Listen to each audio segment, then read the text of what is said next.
তিনি যখন রোদের মাঝে খোলা আকাশের নিচে হাঁটতেন, সাহাবারা তাকিয়ে দেখতেন আমরা ভীত সন্ত্রস্ত, আমরা এই রোদের মাঝে বাইরে যেতে চাই না, যেখানে ধান দিলে খই হয়ে যাবে, চাল দিলে মুড়ি হয়ে যাবে।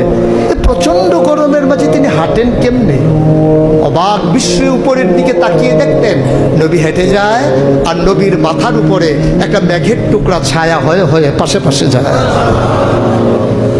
এবড়ো থেবড়ো পাথরগুলোর উপর দিয়ে আমার নবী যখন হাঁটতেন, পাথরের কোনা বের হওয়া পাথরে সবাই হাঁটতে ভয় পেতেন, অথচ নবী সেই এবড়ো থেবড়ো পাথরের উপর দিয়ে হেঁটে যেতেন।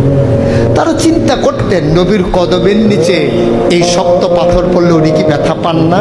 পরীক্ষা করার জন্যে পেছনে পেছনে অনেকেই দৌড়াতেন।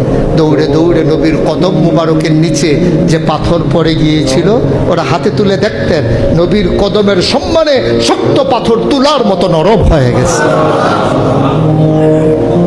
এ নবী আমার, এ নবী আপনার নবী, এ নবী আমাদের নবী। আমরা প্রাউড ফিল করি।